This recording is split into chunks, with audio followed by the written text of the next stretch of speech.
So I do have a very big teacher voice, so I'm going to have to hold this like down here to not blow you away.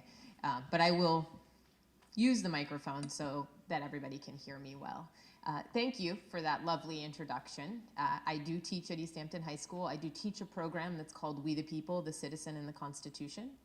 And my students engage in an incredible deep dive into the U.S. Constitution, really constitutional law course where we learn about and discover these very deep inquiry questions that are provided by the Center for Civic Education.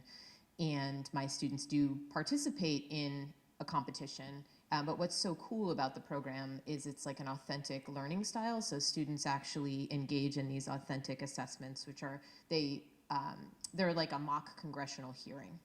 So students actually do research and develop some level of expertise about certain constitutional topics. And I bring in guests like you all the time to come in and have conversations with my students. And they have to testify, and then they have to answer questions about the topic without knowing what they are. And so they're authentic conversations, and they're really incredibly deep and thoughtful questions that come out every single year, which also is wonderful for me because it allows me to learn every year alongside my students. It's a really wonderful program. We are actually in the process of preparing for the national competition, which is a month from yesterday. And we have a huge fundraising event tomorrow night at the high school, of which I've been scurrying around preparing for. So I really am delighted to be with you tonight and to really do what I do with my students, which is to learn alongside you a little bit in this process, although I got a little bit of a head start in preparing for tonight. But I couldn't resist making you participate because I am a teacher. And so at one point in the program tonight, I will be asking you to engage with the letters that are on your seat. But mostly I just want to say how exciting it is to see people here. As an adult, I absolutely love learning about the Constitution and about our history every single day. And the best thing about being any teacher, but particularly a history teacher, is the more you know, the more you realize you know nothing. And so when Mary Beth asked me to come and speak tonight, I said, sure, I'm not an expert on either of these women, but I do teach every day, and I teach about these women, and I teach about women in the Revolution, and I know a lot about the Constitution and the Revolution, and it allowed me to actually spend some more time going back and revisiting some of the primary sources that I've worked with around these women. And I think I can tell you some things tonight and maybe raise some inquiry for you that you might be interested in looking more into these women. The way that I'm going to organize what I'm going to do tonight is I'm first just going to talk a little bit about women in general in the Revolution. So just kind of give you the context for the different ways that women participated in the Revolution, because I think sometimes we forget or maybe we've missed some of those stories, and so I'll do a little bit about that. And then I'm going to ask you again to take a look at the letter that you have in front of you, and we'll do a little something with that. And then I'm going to frame my remarks about these two women around three themes that all come out in these letters. And so I think what'll be nice is you'll have a chance to see it in their words and not just me telling you this is what these women represented. And you'll get a little taste of how I teach. Everything I do is very primary source based. I want my students to look at the documents. I don't want them to just trust me or just for me to tell them what the answer is. I want them to see what they can discover. And what I always find when I do that with my students is they see things I don't. Doesn't matter how many times I've looked at the Virginia Declaration of Rights. We were looking at it the other day and a student said something and I was like, wow, I never noticed that. So I do think there's something about teaching those basic skills of being able to read and to think about and compare that's really incredible, and it's incredible for us as learners too, as adults. And so that's why it's awesome to see how many people are here tonight and interested in this topic. So thank you for being here. So I'm going to start, like I said, talking a little bit. So I put these pictures of Abigail Adams and Mercy Otis Warren. This really is the only portrait that we really have of Mercy Otis Warren. There's some sketches and other things. There are more of Abigail, but I thought putting up a young Abigail in comparison is nice. They are friends, and I'll talk a little bit more about that later. Mercy is older than Abigail, and so that also sort of shapes their friendship a little bit. And also is important in the story in terms of Mercy's relationship with her. So I'm going to start with the first question, which is probably the least relevant, but I think important to note, is like if we think about the different ways in which women participated in the revolution. I mean, the first is the question about, did women actually fight in the war? And in truth, there were a few women who disguised themselves as men and fought. The most famous is a woman named Deborah Sampson. So this is a sketch of Deborah Sampson. And she actually disguised herself for several months as a man and fought in the American Revolution without being discovered for quite a few months.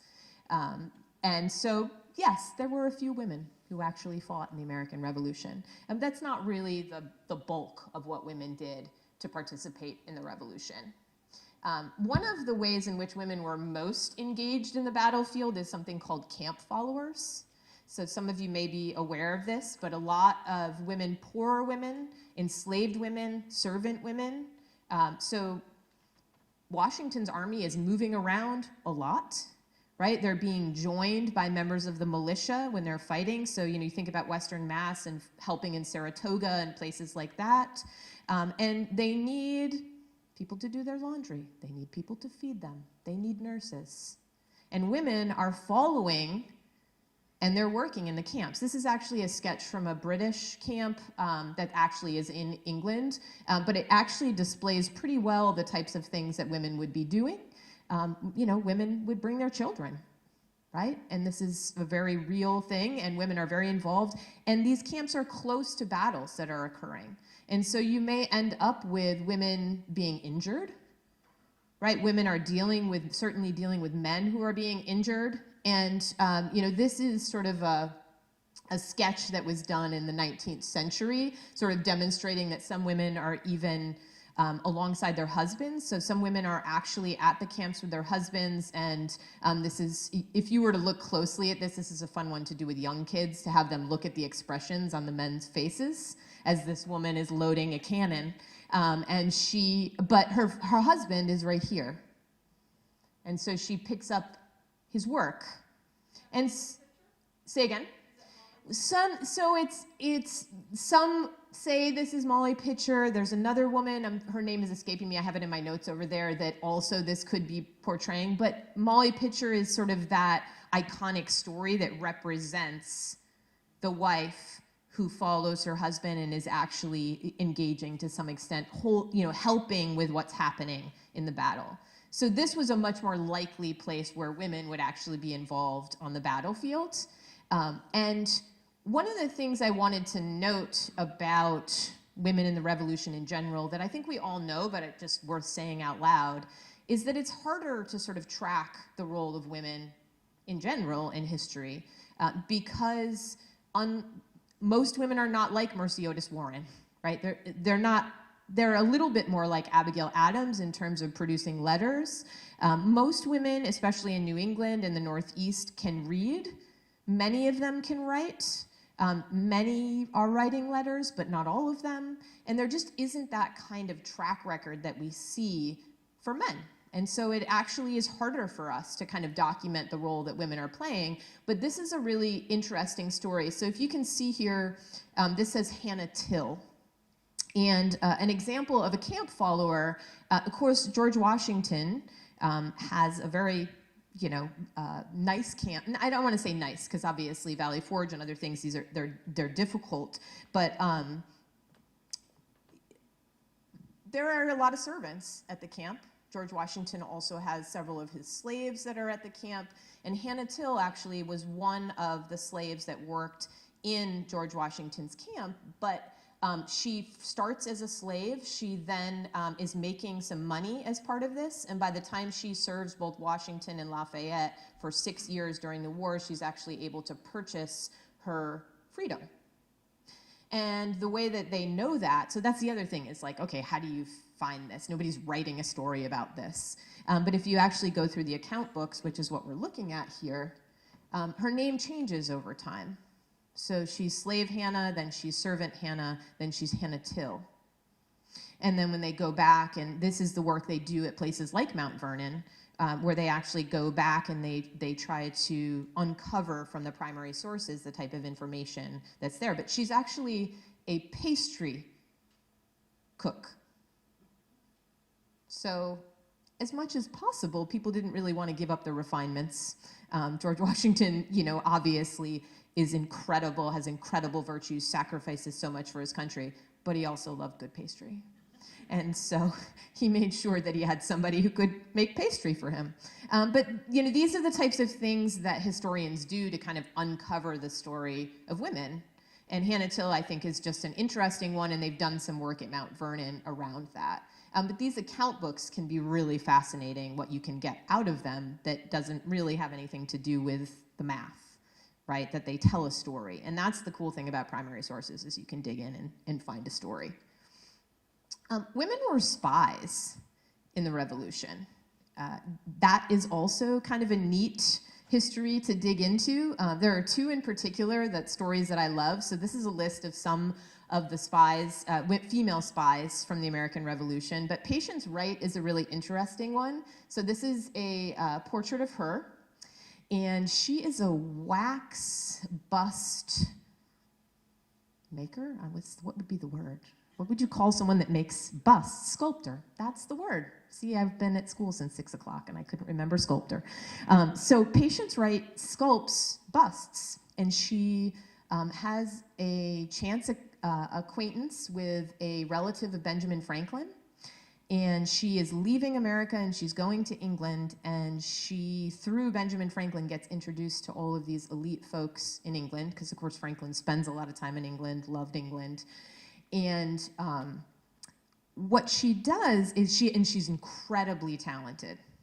And they're very confused by her because she wears wooden shoes and kisses everybody the wrong way and does all these things that they're like, who is this country bumpkin that we have? But she is amazing with the work that she does. And so she starts sculpting all of these busts of all of these British officers, of which she then listens to their conversations. She then packs in some of these busts that she sends to America information mostly about when Parliament is meeting and what's happening with the British troops and the funding and those types of things. But she's spying by doing this, and she's very enchanted by this, and people are enchanted by her. And so she spies in the Revolution by tucking secrets inside wax busts and sending them to America. So that's, I think, is a fascinating story. And then a kind of a more American-based story, Martha Bell. She, at one point, Cornwallis's army is using her barns at one point. And so they use her barns for something as they're moving through, and after they leave, some American officers come to her and they say, we need you to go find out how many troops he actually has now, right? They had all gathered together, and I somewhere in my notes I have exactly where it was. And so she goes over to Cornwallis and sort of puts up a fit that the men who were at the barn had stolen a bunch of her stuff, which they hadn't. But when she goes, while she's having this fit, she sort of neatly counts all of the soldiers that Cornwallis has and comes back and reports that information, and is really important intelligence and reconnaissance about what happens. So, these are really interesting stories, I think, of ways that women make a big difference, and, aren't obviously going to get, at the time, aren't going to get a lot of attention. Really, what women did was they supported the revolution from home. And I'll say that in a very sort of loose way. One of the biggest ways that women supported the revolution was in what was called the non-importation and the homespun movement in the revolution. So what is it in the early period prior to the revolution that really gets Britain to repeal the Stamp Act, it gets them to repeal the Townshend Act, it gets them to respond to the Intolerable Acts, is the refusal to buy British goods. Right? We are filling their pockets by buying all of their goods. The whole mercantilist system, there's this whole system where they're selling goods to us at a very high price. Like, we're exporting raw goods, we're importing their mass-produced goods, and we're filling their pockets, right? So after the Stamp Act is passed, Americans start the first non-importation movement, and who's really the one that's doing the buying and selling and keeping the home and what's coming in and out of the home? It's women, right? And so there is this huge movement of women to stop buying British goods and to produce fabric, to produce clothing, right? To produce tea, other things like that. And it's that actually really causes England to respond. Right? There's all kinds of other things that happen, but it's non-importation and the homespun movements that do that. So this is sort of just making that point. But to give you an idea, here's something that was published in a newspaper in 1768 after the Townshend Acts. It's a little poem that's actually longer, but it gives you an idea of the things that they were doing to encourage women not to buy British things. But it says, young ladies in town and those that live round, wear none but your own country linen. Of economy boast, let your pride be the most to show clothes of your own make in spinnin'. What if homespun, they say, be not quite as gay as brocades, be not in a passion, for once it is known, 'tis much worn in town, one and all will cry out, 'tis the fashion. And so you see these very popularized poems getting women to participate in this, and the boycott is incredibly successful. And when the Intolerable Acts are eventually passed in response to the Boston Tea Party, we've already been through several cycles of these non-importation movements. That's like the first thing that comes out of Suffolk County, denounce what happened here and non-importation. Right? And we have to do this because that's what makes them actually act. I did put up here, this is another example of kind of what happened, the spinning bees in parties. So this was in the newspaper very early in the morning. The young ladies of this town, 45, assembled at the house of Mr. Daniel Harrington with their spinning wheels, where they spent the day in the most pleasing satisfaction, and at night presented Mrs. Harrington with the spinning of 602 knots of linen, 546 knots of cotton. So women are getting together, they're producing, they're doing what's needed in order to support during the imperial crisis, right? 1765 all the way to the Revolution, we've got problems, and women are playing a big role in that. This is a longer quote. Mercy Otis Warren, which we'll come to after, really supports the homespun movement. And so she actually writes in verse quite often. But this is a quote that from one of her very long poems supporting it, but the name of the poem is Woman's Trifling Needs. And in it, she basically says, this second part I think is quite telling. She says, until some fair one of Britannia's courts some jaunty dress or newer taste import, this sweet temptation could not be withstood, though for the purchase paid in her father's blood. Can the stern patriot Clara's suit deny? 'Tis beauty asks, and reason must comply. When you have a chance to read some of Mercy Otis Warren's stuff, her verse is so incredibly sophisticated and beautiful, the way that she writes, but she's also intense in her writing. It's kind of a weird combination for the Revolution. I read a lot of primary sources. I could unfortunately quote lots of Federalist papers more than anyone would ever want to. And what's interesting is and we'll talk about this a little later, she's like an anti-federalist who wants to get people really riled up, but she speaks in this very elite verse. So it's kind of interesting. She blends something that you don't actually really see amongst a lot of these writers at the time. So the other thing that women do besides homespun and non-importation is they're running. I mean, men are fighting, right? And if they're in the Continental Army, they're gone for a very long time. A lot of how the revolution is supported is by local militia, and so gone for periods of time. Women have to run the households. And so you look at someone like Mercy and Abigail Adams, right? Abigail Adams does have servants in her home, but she's still running the household. Mercy really doesn't. She's running 2 houses throughout the Revolution. Abigail Adams is, right in Boston, right? She's dealing with the danger of that, and we'll see that a little bit when we take a look at the letters. But running the household economy Farm wives, while continuing to do their traditional jobs, would plant and harvest fields, cut wood, fix fences, secure houses against rain and snow, make and sharpen tools. They're expected to feed and house traveling soldiers. When men were wounded or ill, they expected a woman to nurse them back to health. For their services, nurses received only small pay compared to surgeons and maids. This is a quote from Ray Raphael's book about the revolution, but I think it's really makes a really important point. Throughout the course of the war that lasted 8 years, women did whatever they could to keep their households intact. Through their effort, a society bordering on chaos did not fall apart. And I think it's just important to think about that for a second.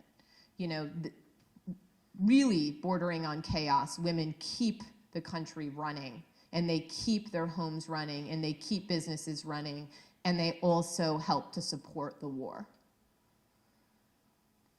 This is one of my favorite quotes because I think you're going to see that this merges the three themes that I want to talk about. But it's also just incredibly touching about how hard it must have been for everyone during the revolution. But if you think about women who are raising their children, they're taking care of the farm, they may be housing soldiers, they may be taking risks to do all kinds of things. And this is part of a longer diary entry, but she says, "The last thought on my mind after committing my dear husband and country into our Maker's care for the night was to charge my mind to rise even before daylight, that I might be able to execute my plans." And after that, she lists, this is what has to happen on Monday, and this is what happens to happen on Tuesday, but there's no wheat, and there's no this, and there's no that, and so I have to get all these things. And she has this incredible schedule of things she has to do on top of the things she's used to doing. And you can imagine just going to bed at night and be like, please let me be able to get up in the morning and do everything I have to do tomorrow, right? It's just like a touching, very personal aspect, I think, of thinking about the war. And that quote, I don't know why, has always just really moved me. And I think it just says something about the sacrifice that's happening. This is an Abigail Adams quote, which I'm just going to draw your attention to. So she's talking about being in Boston and the fact that sugar and coffee are very scarce during the war. And she's writing to John, and she says, "A number of females, say some 100, some say more, assembled with a cart and trucks, marched down to the warehouse, demanded the keys, which he refused to deliver, upon which they seized him by the neck and tossed him into the cart. Upon finding no quarter, he delivered the keys. When they tipped up the cart and discharged him, then opened the warehouse, hoisted out the coffee themselves, put it into trucks, and drove off." So, this is also happening, and she's watching it, and she's writing to John and explaining to him what's happening in Boston. And then the last, which will kind of bridge us into talking a little bit more about Abigail Adams and Mercy Otis Warren, is that women's words really do impact the revolution. And it isn't just elite women, although we do see that more often. Are people familiar with Phyllis Wheatley? Yeah. So she's the first woman to publish a book of poetry. She actually is a slave that is taken from Africa as a child, right? That by the time that we get into the 18th century, for an enslaved person to be here in New England that is coming straight from Africa as opposed to through natural-born reproduction is rarer. Most of the slave importation that's happening is either in the Deep South or is much more often in places like Brazil and the West Indies. And American slavery is sustained through natural reproduction for the most part. But she actually comes directly from West Africa and is taken into the Wheatley home, and she's so incredibly brilliant and learns so much that they teach her, they educate her alongside of their children, and they eventually give her freedom. But she is an incredible poet and incredible writer, including that she's asked to write poems supporting the American Revolution by the leaders of the Revolution. She writes a letter to George Washington at one point about how virtuous he is, and he writes back to her and invites her to visit him at the camp if she ever comes that way, and says that her poetry is incredible and he's so honored by it that he wants to record it in his notes. That it was really quite wonderful. But what she does in this particular, so the Earl of Dartmouth, he had just been appointed the Secretary of State to Massachusetts, and she writes a poem where she compares the horrors of slavery to saying, like, don't let this happen to America and be put under the pangs of slavery. And so she says, that from a father seized his babe beloved, such my case, and can I then but pray others may never feel the tyrannic sway. And so she's actually writing this during really, it's 1772, so we're really talking about the imperial crisis still. She's writing this and comparing what's happening in Massachusetts to slavery. She also writes on virtue, which we're going to talk about in a few minutes. But she writes, she's a young teenager. She might even be 12 when she writes this poem, where she says, "Attend me, virtue, throughout my youthful years. Oh, leave me not the false joys of time, but guide my steps to endless life and bliss. Greatness or goodness, say what I shall call thee. To give a higher appellation still, teach me a better strain, a nobler lay, O thou enthroned with cherubs in the realms of the day." Right? A preteen who's saying, please don't, keep me self-disciplined so that I don't think I have forever to do everything. She just incredible. She also, unlike Mercy Otis Warren and Abigail Adams, who I think wanted to, she also learns Greek and Latin. She really is just an incredible woman, and really worth looking into if you're interested in it.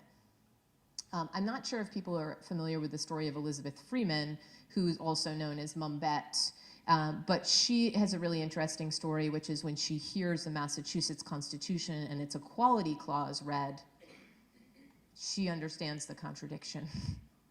And she and another man from Massachusetts, whose name is Quoke Walker, actually sue for their freedom in the state of Massachusetts. So we get our Constitution in 1780, and the Constitution says all men are born free and equal and have certain natural, essential, and unalienable rights. Says, that doesn't sound quite right. And she and Quoke Walker sue, and the judge actually instructs the jury and says,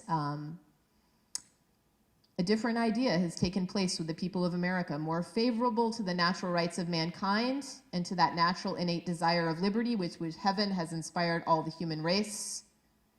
And then he continues to say, I think the idea of slavery is inconsistent with our own conduct and constitution, and there can be no such thing as perpetual servitude of a rational creature unless his liberty is forfeited by some criminal conduct or given up by personal consent or contract. So most people don't know that Massachusetts, the way that slavery ended, was two enslaved people sued for their freedom, and this case ended slavery in Massachusetts. So it wasn't by law like a lot of the other New England states. It was through the court system and kind of, so what's really, I think, interesting and a great way to bring us to our two thinkers for today is that the words and the principles and the ideas of the Enlightenment and the Revolution went well beyond the people that spoke them. And to this day, I think in some ways, we can continue to make meaning out of them. It was a philosophical movement of which America experimented with. And immediately when those words were written down, people started using them for purposes of which the people who wrote them maybe didn't even think they were to be immediately used. And that's not to say that people didn't see the contradiction with slavery. They did. Most of that founding generation did see it. They just didn't quite know how to, or were not quite ready to deal with it. But Elizabeth Freeman and Quoke Walker were like, I don't care whether you're ready to deal with it. We're going to sue, and it actually worked. So that's, I think, is a really interesting story. One last person I will mention, and then we're going to dig into our friends. If you don't know about Eliza Powell, she is another really cool woman to look at from the Revolutionary period. Her husband was the mayor of Philadelphia when the Constitutional Convention happened.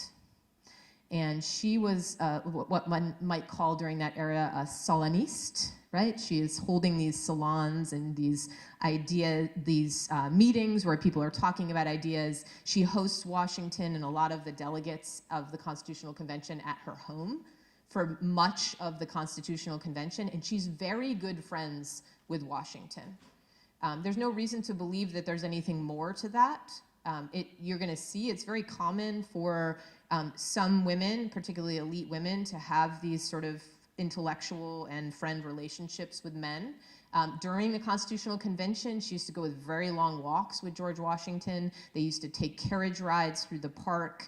And people sort of presume that that was like one of the people he felt like he could talk to, because he knew that it wasn't another man who was then going to take that information and say it to somebody else or spread the information.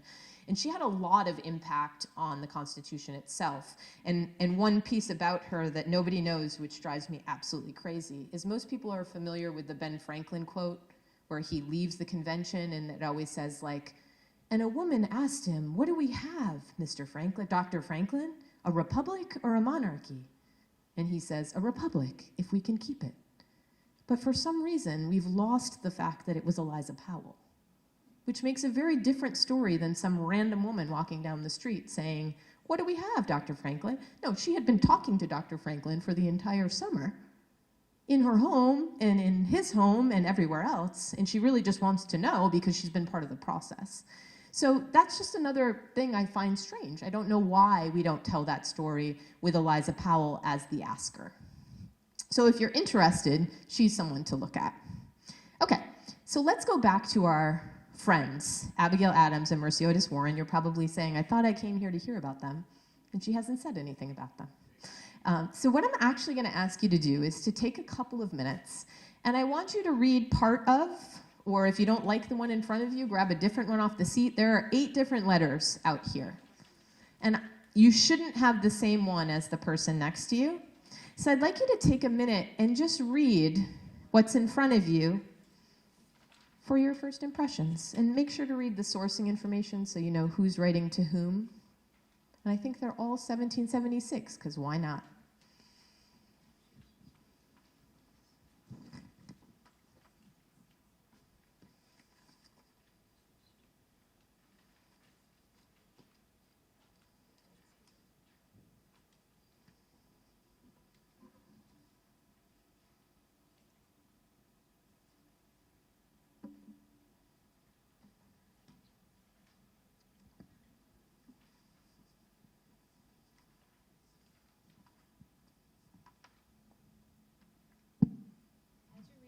As you're reading, maybe look for a quote that speaks to you or strikes you as you're reading it.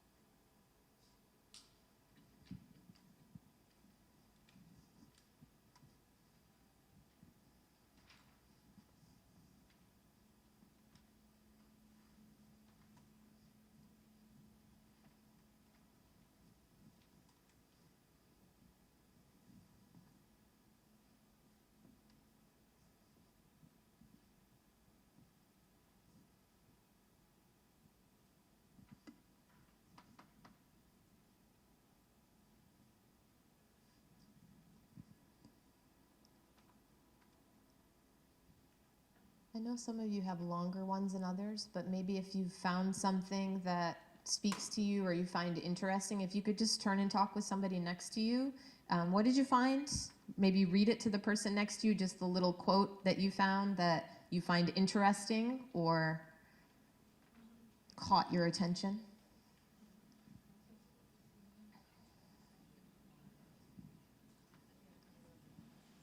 And certainly you can turn around if you don't have someone next to you.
father's name, I mean, what his father's name was.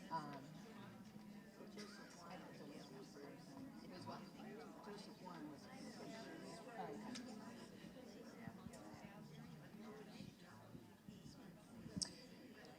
Okay, so was everybody able to find something that you found intriguing? So one of the things that I do sometimes with my students is it's called third way civics.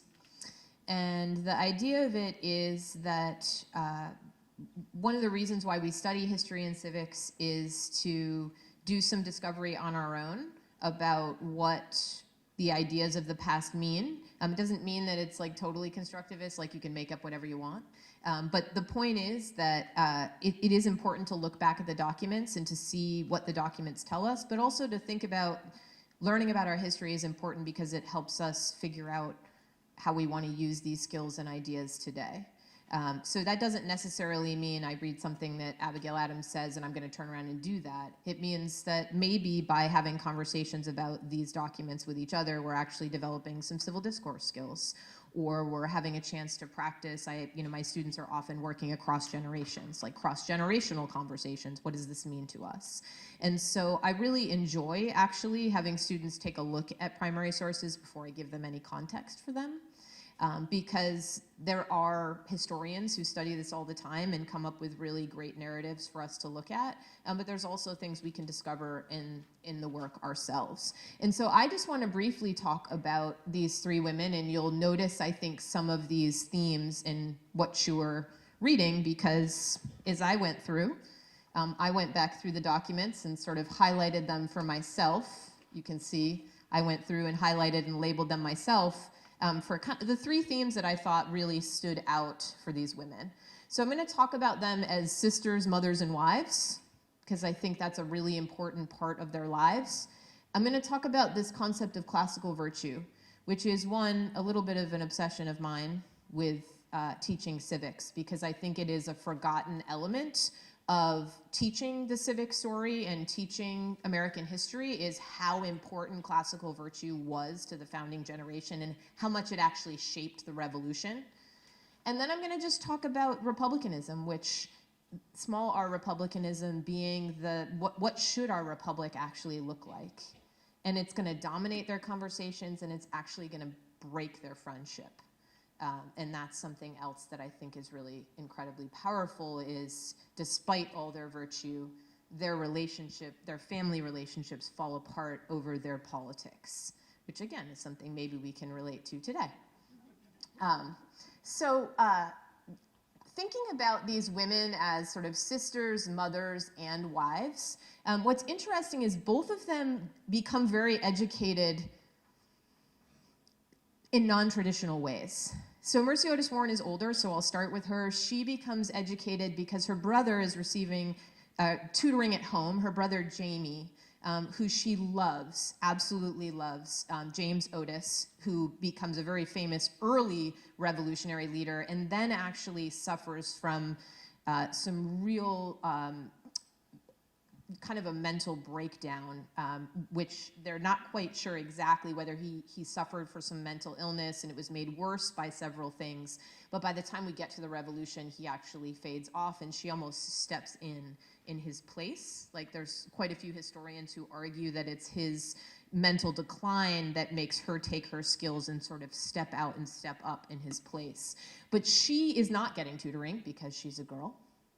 And so she starts off by like listening in at the door, and she is the oldest daughter, and so therefore favorite child of her father, and just begs him, like, let me be tutored, let me be tutored, let me be tutored. And so finally he gives in to her, and she is allowed to be tutored alongside her brother Jamie. And then when he goes to Harvard, he just sends her all of his books. And so she is a voracious reader. She doesn't get to learn Latin and Greek, which she's sad about because that was part of the classical education. But she's learning these classical ideas. And Samuel Johnson of Connecticut writes like the first kind of virtue textbook that's going to be used in a lot of these colleges that are they're reading all, not just Enlightenment thinking, but they're reading all the classical texts, right? They're reading ancient texts. They're reading Cicero. I mean, they can quote Cicero backwards and forwards and write it in, you know, Greek and Latin. And it really, the depth at which they're studying Aristotle, they're studying Homer, they're studying all of these things in depth. And it is really shaping, it not only shapes the Enlightenment, but it also shapes kind of the American classical education. Abigail doesn't go to school because she's sickly as a child. She's ill a lot of the time.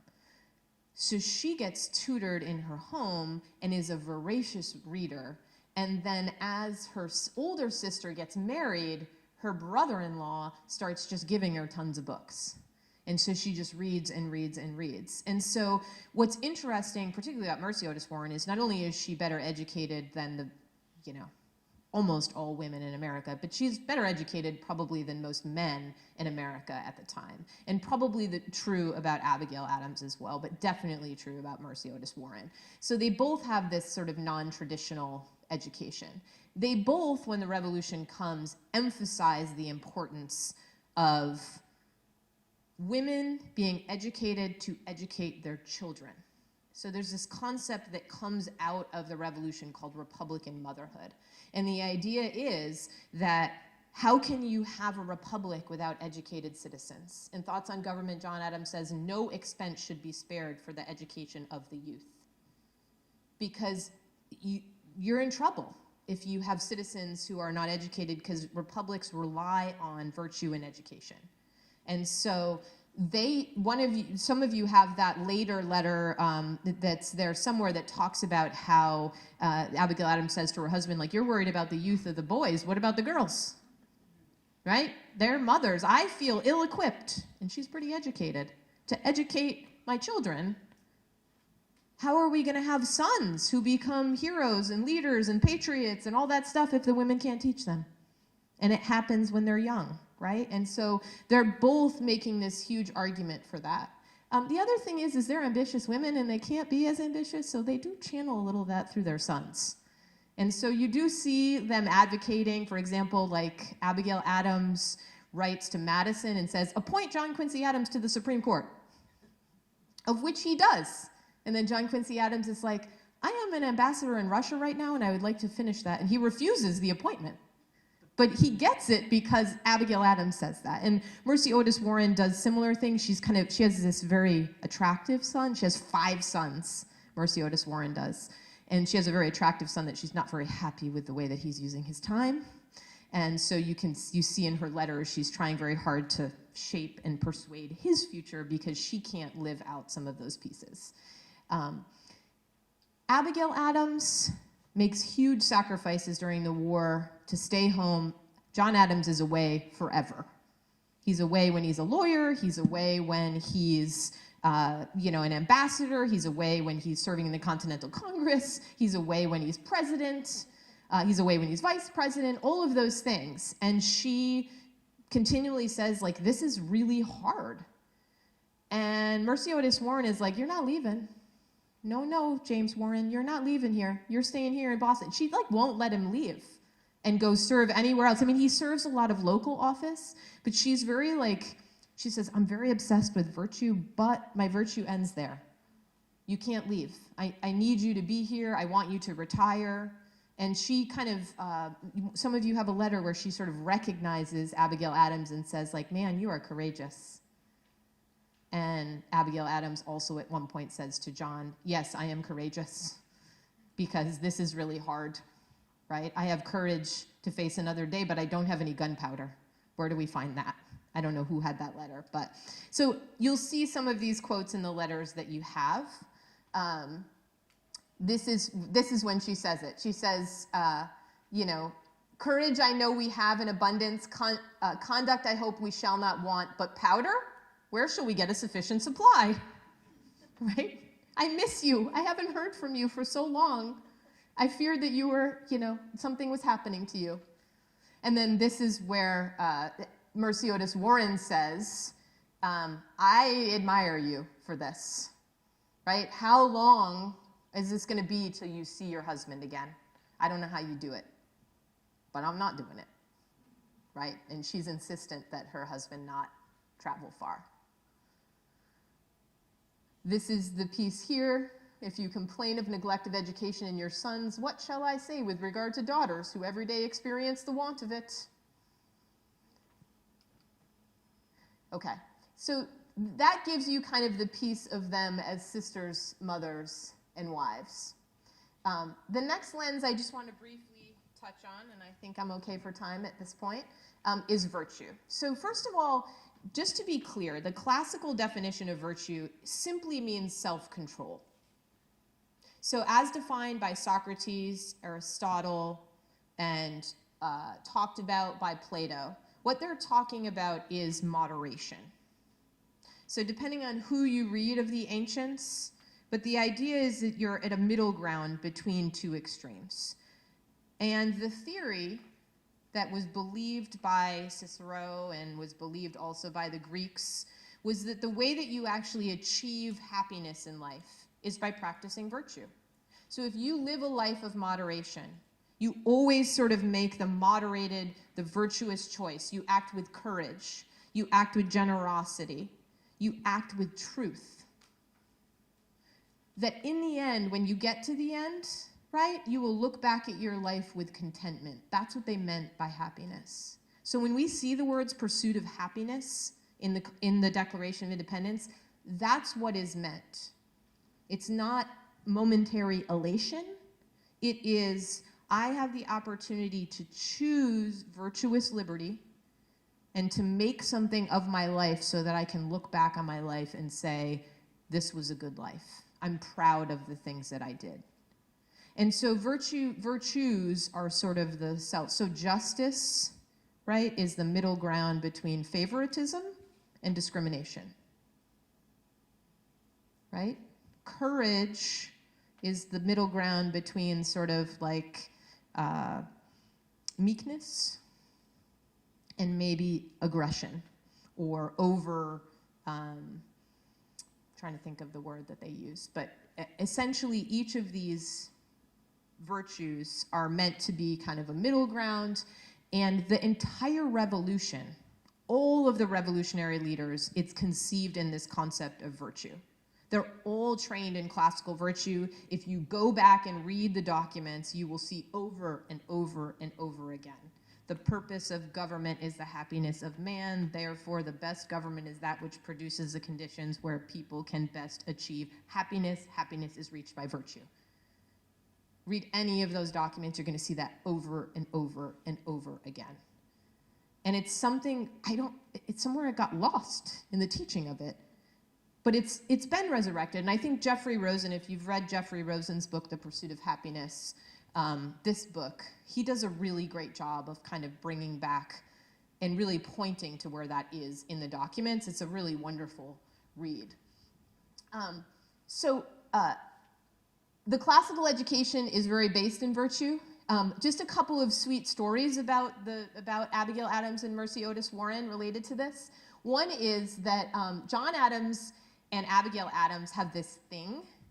They read Pythagoras, so Pythagoras was really about self-accounting, like every day at the end of the day we should go back and figure out like how did we behave today so we can behave better tomorrow. At one point Ben Franklin does like a check-off sheet, and every night before he goes to bed he's like checking off how I'm doing on my virtues, and then he gives it up because it's so depressing, right? So but this is a Pythagorean theory.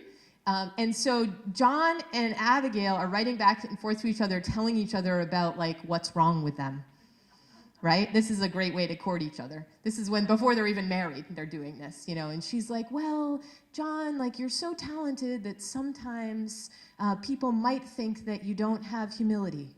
And he's like, you're pigeon-toed and you can't sing. And they get a little better at doing it.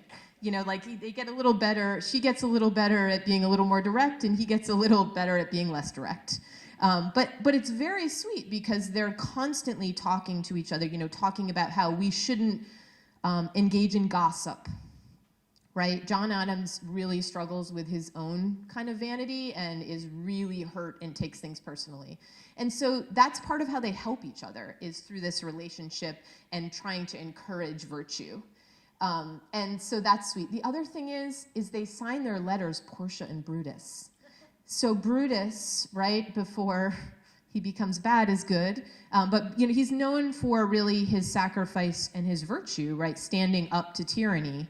And so Abigail Adams signs her letters Portia, which is the wife of Brutus. So they're talking about that virtue and they're raising themselves up to that. Mercy, I think, really, when her brother dies, like, she really sees and when he becomes basically unable to participate in the revolution, she sees it as her responsibility to sort of step up. And they're all talking to each other about virtue. And obviously, the war is all about sacrifice and industry and courage, right? There's a million stories of George Washington sort of tapping into this concept. He has Cato the Younger, the play by Joseph Addison, like, acted out for his troops at Valley Forge. And essentially, Cato commits suicide for his country, right, rather than engage in tyranny. And he has his virtue temple in New York. So virtue is happening all over the place during the revolution. But some of the letters that you have, and what's really interesting, this is John Adams writing to Mercy Otis Warren before he writes his famous document, Thoughts on Government, which then gets published and becomes one of his most famous documents. He says basically this in that. As politics, therefore, is a science of human happiness, and human happiness is clearly best promoted by virtue, what thorough politician can hesitate who has a new government to build, whether to prefer a commonwealth or a monarchy? But then he says, but madam, there is one difficulty which I know not how to get over. Virtue and simplicity of manners are indispensably necessary in a republic. I sometimes doubt whether there is public virtue enough to support a republic. And Adams believes this a lot. Like, he's very concerned about trusting the people. And Jefferson, on the other hand, trusts the people. It's sort of like an opposite thing, right? Adams doesn't come from a lot of money. He is not a genteel, he really comes from as common stock as possible for an American revolutionary leader. And Jefferson is this elite gentleman who believes in the people. And Adams is always a little skeptical of the people. He's just not quite sure if they have the virtue to make it happen. And then Mercy Otis Warren, just the fact that John Adams is writing to Mercy Otis Warren and saying, what do you think? Right? And her house, actually, the reason why she's so involved in the revolution is after her brother comes ill, and even before then, their house is like a meeting ground for a lot of these revolutionary leaders in the 1760s and the 1770s.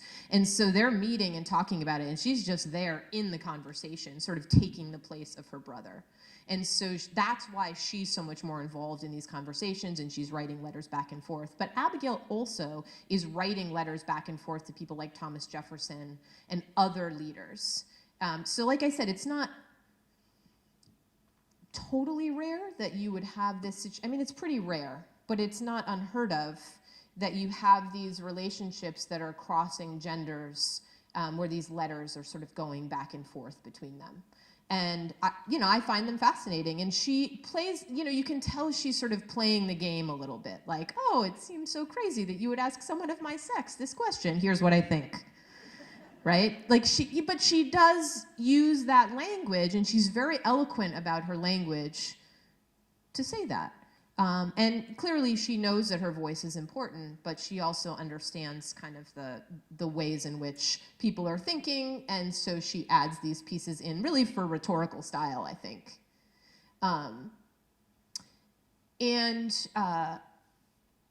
This is another piece where some of you have the Remember the Ladies letter, which I find to be a very fascinating letter that, again, people maybe aren't so clear about. What Abigail Adams is saying is, when you write laws, please don't give absolute authority to men over women. She's not saying, remember the ladies, let us vote, or remember the ladies, let us be elected to the legislature. She's saying, please don't place tyranny in the hands of men over women, because most of you know, men of virtue know that you should never behave that way. But not everybody acts virtuously, so why give people the power to do that, right? She's again sort of saying, like tapping into people's egos and saying, well, we know you would never do that. But some will. And so you need to be careful about what kind of power, if you transfer these laws from England to America, maybe you could protect women a little bit more. And that's really what it is about. And the exchange is quite interesting. She writes to him and says, remember the ladies, please, in your code of laws. If not, we might foment a rebellion of some sort.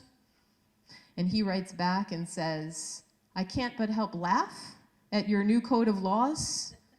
I had heard that this had incited the revolution had incited rebellion amongst so many, but now I know it has incited rebellion in a whole nother tribe. And he goes on to sort of, say this, but then at another point, he writes a letter to a colleague, I forget who it is too, where he says like, oh, we better be careful here, because women are saying, we need to make sure to protect them. So let's make sure we keep this in mind. She writes to Mercy Otis Warren and says, I think, maybe we could sign a petition and start a rebellion here. He's very saucy to me about my letter. That's what she says in it.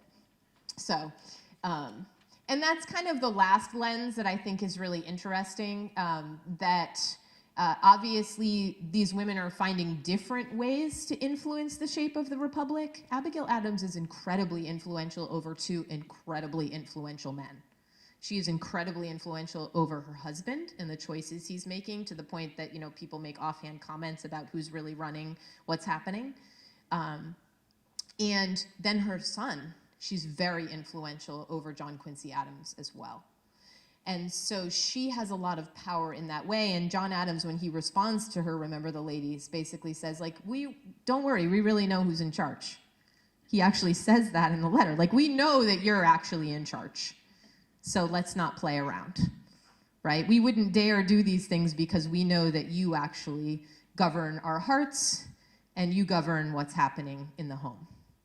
And, I think that's also a nod to the type of power that women did have, right? We can say women were powerless in some realms, but women do have a lot of power, and women are always asserting power throughout. They're not powerless victims. They're finding ways to shape what they need within the boundaries that they're given. What I will note is that it really is the disagreement over the shape of the Republic that brings these two families apart. Once the revolution happens and events happen after the revolution, Mercy Otis Warren is really kind of a staunch, small Republic, pro-liberty, anti-federalist. And the Adamses really tend more towards a much more mixed government with more checks and balances and something a little bit more removed from the people. And you see it as early as Shays' Rebellion, where Abigail Adams is calling the people of Massachusetts like desperados who are more concerned about their wine and, tablecloths than they are about the Republic. And she's really, really saying that the Shayites they're just selfish, horrible people. And Mercy Otis Warren is like, history will judge. And her husband actually gets accused of being one of the few people that supports the Shayites, and it hurts his reputation some amongst the elite who are very concerned about Shays' Rebellion. When the Constitution comes out, she writes an anti-federalist treatise called Observations on the New Constitution and the Federal State Conventions, and she publishes all of her stuff, her plays, her poems, everything anonymously until she writes the history of the American Revolution. And everybody thinks it's Elbridge Gerry that writes it, and it gets published over and over and over again, especially in New York, right? That's when all the Federalist Papers are published. This gets republished a ton. She writes it under the pseudonym Columbian Patriot. And she just kind of tears apart the Constitution, particularly because it doesn't have a Bill of Rights. She's very concerned about that, but she also thinks it's going to create an aristocratic government. And she's very harsh on it. And again, they think it's Elbridge Gerry for a long time, who was also, he was at the convention but didn't sign it. It doesn't come out till much later that she was actually the author of this. And so we begin to see them part. And then what happens between Adams and Warren is that, they're obviously very close friends. She writes a history. She's the first woman to write a history of the American Revolution. And she's working on it during the early years, and she doesn't actually publish it until 1805, so she includes Adams's first presidency. She's very harsh about his presidency. She says that he has a tendency towards monarchy, that he has made these huge mistakes. And he is a man who takes things very personally, and they have about a 20-letter. Well, she writes 6, he writes 20 letters to her, but some of the letters are like 20 pages long, and he's just outraged and hurt. And she's like, "We had a conversation once in my house where you told me to always tell the truth. I just told the truth." And he was like, "You know that you're being unfair, and you're mad at me because I didn't appoint your sons to these jobs." And it really is a kind of a horrendous falling apart, and they're estranged for about 7 years, including everybody, Abigail and Mercy Otis Warren, who were close friends. They're estranged. Her husband dies. They don't have any conversation about it, so James Warren dies. And it isn't until Nabby, Abigail's daughter, gets breast cancer. And she had lived with Mercy Otis Warren for a period of time where the women begin to talk again. And when Nabby dies, there's a little bit of reconciliation between them. And then before Mercy Otis Warren dies, one of her most famous plays, The Group, is at the Massachusetts Athenaeum and is being attributed to somebody else. And she writes to John because there's been some softening of the relationship between them. And she says, "Can you please do something about this? Like, I wrote this." And so he gets on his horse and he rides to the Athenaeum and he writes on the actual document, Mercy Otis Warren wrote this document, and testifies that she actually wrote it. And it kind of serves as a reconciliation between the two of them. And she, they do exchange some letters, some personal letters before she dies, and kind of recognize what they went through together. Right? They can look back and say, like, we went through this revolution together, and this is a big deal, and it's really important that this carries on for our posterity. And by then, we had already had a cycle of kind of federalism, and then, the Jeffersonian era, where I feel like both sides of republicanism had been seen.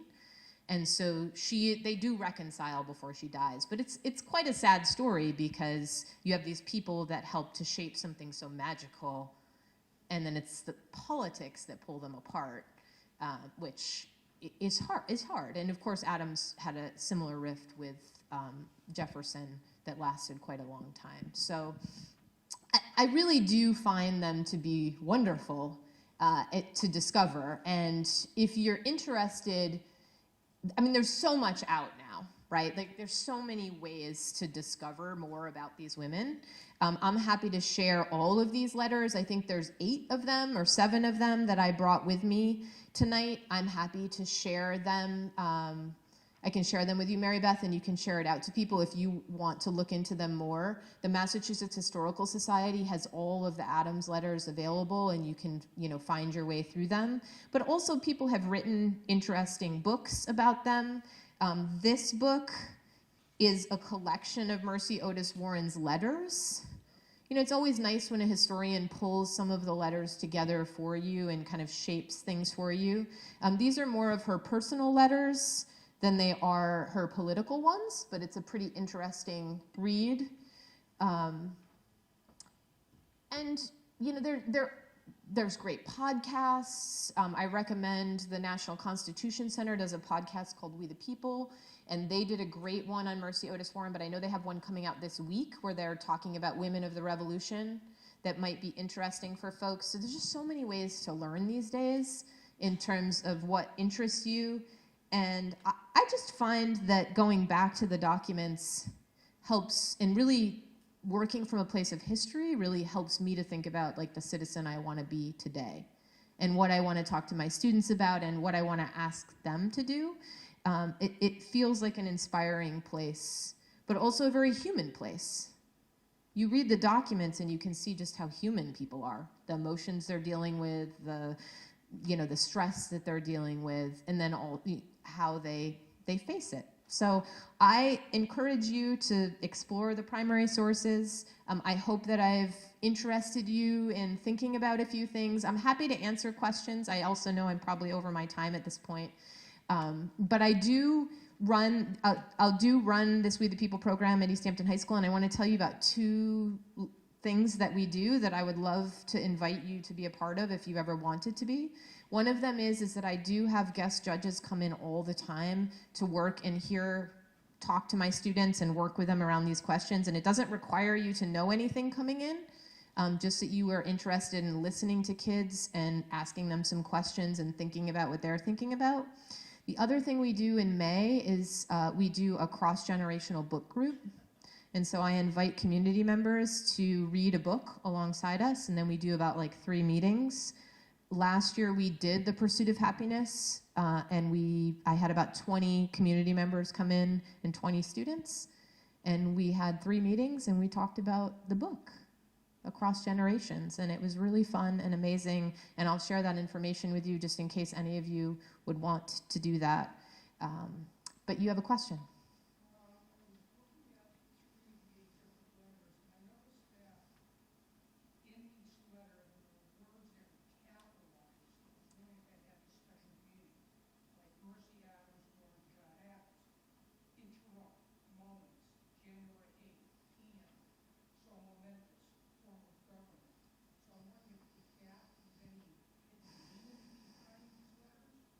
Not that I know of. There's not really a standardized way. You'll notice Abigail Adams was kind of embarrassed about her spelling and things like that. She was like, I want you to burn all these letters. And John was like, no, we need everyone to read them in the future. But I do think you see that a lot.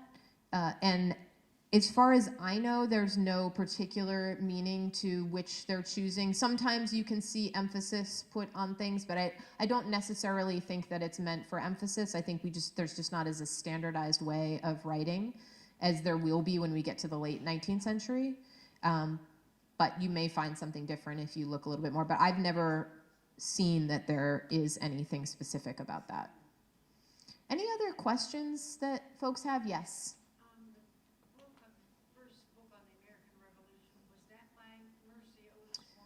Yeah, so the title of her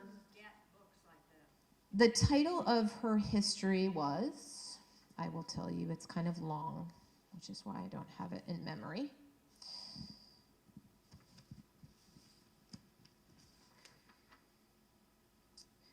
The History of the Rise, Progress, and Termination of the American Revolution. The History of the Rise, Progress, and Termination of the American Revolution. And what's interesting about it, it's long, it's 2 volumes. It doesn't get great reviews, not just from John Adams. But she includes parts in the history that I think probably come from the fact that she's a woman. She does include some of the experiences of women, some of the violence that women faced, things that, looking back, people look at it and say, oh, we can see that. It's also the first thing she printed under her name. And so she did get a lot of criticism about it. And John Adams does not say very kind things to her about it, saying things like it's not the realm of women to be writing history, even though he had encouraged her to write her whole life. So, yes? Did any of the women who were spies get caught? Or? I think some women did get caught. I think that list did not. Some come very close. There's stories of women eating the messages that they had so that nobody would catch them. And but I'm sure there are many women that did get caught, but the ones that we know about didn't. Yes. Was it Abigail Adams that inoculated her children to smallpox and didn't tell her husband till everybody was okay and recovered? I think there's some story about, I'm not sure if he didn't tell her, or she didn't tell him, or if she actually makes him go away while it's happening so that he doesn't actually get smallpox. I've heard that story before, and I was just reading something when I was preparing for this that was talking a little bit about some, maybe. Yeah, it may be. There's something that happens with it, or she asks him to leave because she's afraid, she doesn't want to put him at risk of getting it, or she hides the kids away or something to that effect. Right. Right. Well, and that, I mean, that certainly is a huge deal for Washington's men, right, at Valley Forge, like the using that, and so it was a big risk. Other questions? Yes. What made you decide to become an educator of history and civics? It's a really good question. When I went to college, I wanted to be a math teacher. And I took my first year of math, and my teachers were pretty terrible. And so I abandoned it. And I don't know, what's cool is now that I'm also an instructional coach at my school, so I actually get to teach math sometimes. I'm working in a geometry class right now alongside teaching my civics class, so it's kind of coming full circle. And then I think I got interested in the social sciences, and I think the teachers I met were more interesting, and that led me down the path. And then you might presume by the fact that I drove 45 minutes here tonight that I have a problem saying no to things. And I say yes, and that has really paid off for me in my life. And someone came to me actually from Williston, Northampton School, and said, you should do this We the People program. So I was teaching American history, but I wasn't teaching civics. I started teaching, when I first got my job, they just said, you're teaching AP US history. And I was like, okay. And so I did that for 25 years until just this past year. But a teacher from Williston came over and said, there's this great program, it's called We the People, you should teach it. And I was like, nah, I don't have time. And then he just persisted. And so finally I was like, okay, I will do this. And then I saw those questions the first time, and I was like, I don't know any of this, right? And it's true, I really didn't. I mean, I really have become a scholar of this work through my work as a teacher, which is incredible. I feel so blessed by it. And it has absolutely changed my life. I do lots and lots of things, and this is by far the best thing I ever do because it changes kids' lives. They do all kinds of things, but they leave me with better soft skills as better citizens.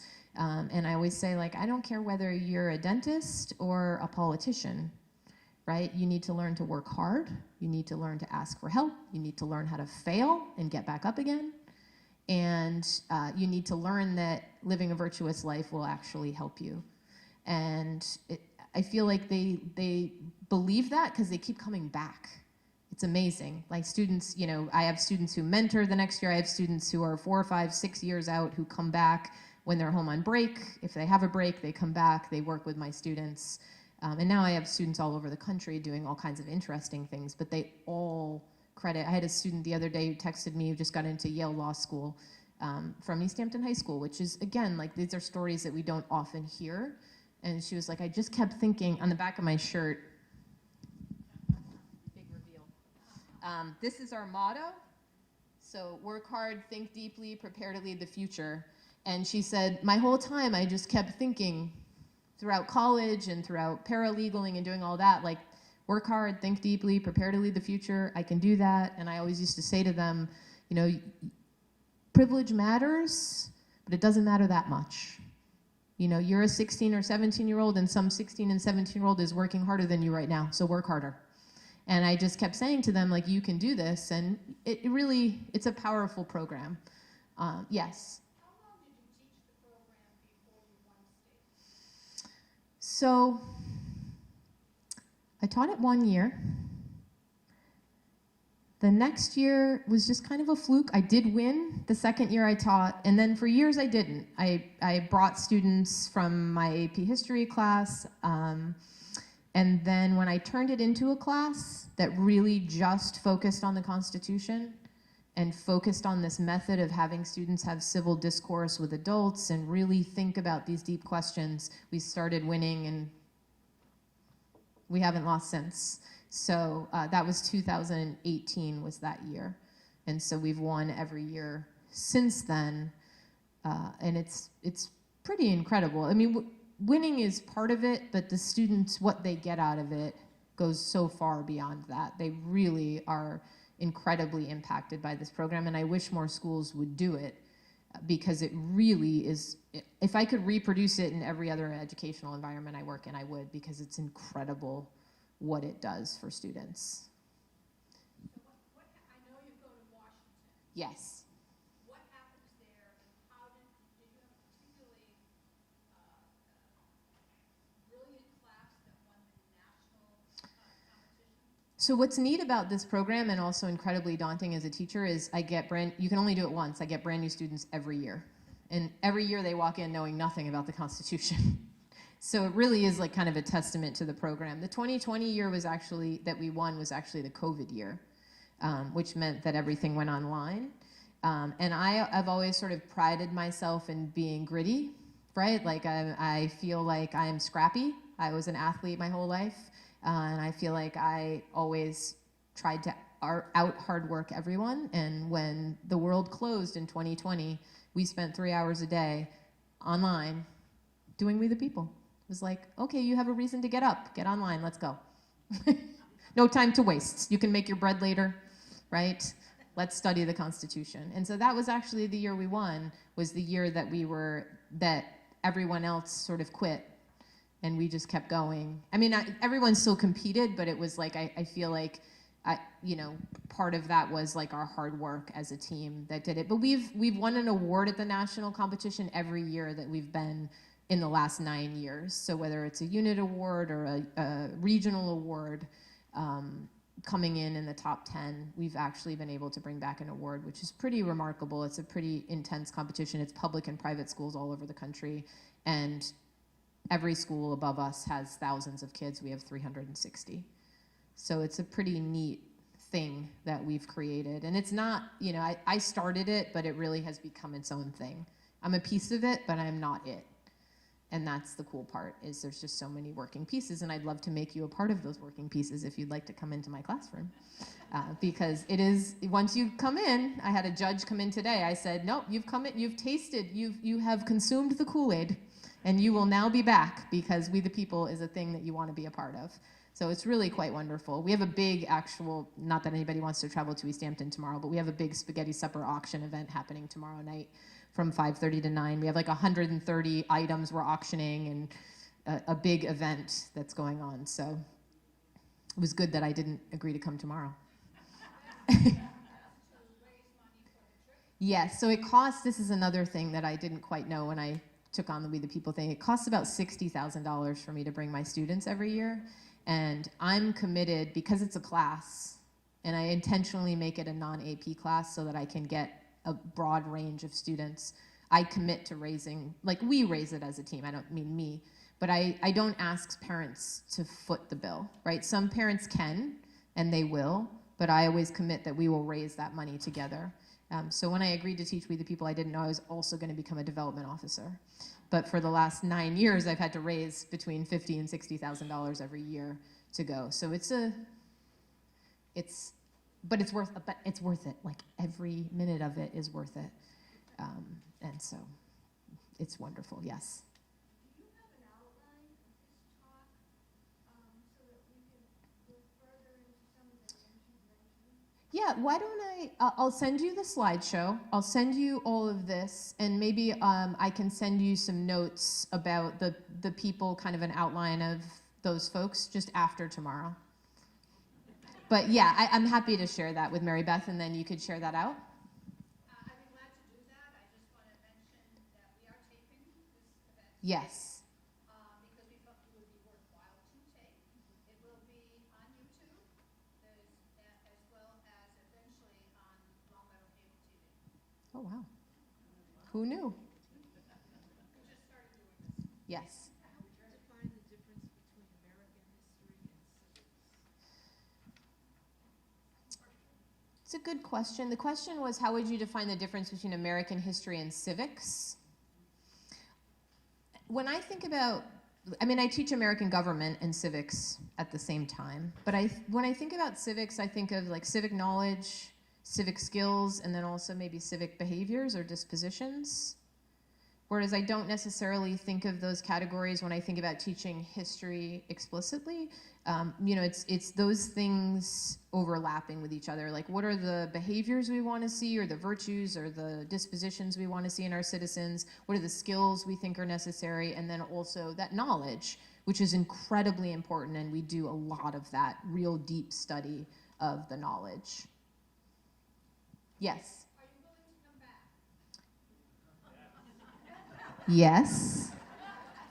You're taking advantage of my no problem. No, yes. I would love to come back. It was funny, Mary Beth asked me if I would potentially come back. There were a couple people I mentioned that I would love to talk about. And I was like, why don't you decide if you like me first before you invite me back? So if it turns out that people enjoyed the evening, I would love to come back again, probably after we go to nationals, maybe in May or June or the summer. I would love to, and I really enjoy working with adult audiences because I just think it's fun to be with peers, to talk about things that matter and that are interesting, right? Intellectual curiosity is fun. So. And Mary Beth has my contact information, but I also teach at East Hampton High School. I also brought some cards with me that just happen to also have my cell and my personal email, not because I need to give them to you, but if anybody really did want to follow up with something, I'm happy to give you one of those. Well, thank you so very much. Thanks for having me. I appreciate you all coming out to see this topic. Oh, thank you. I just want to put a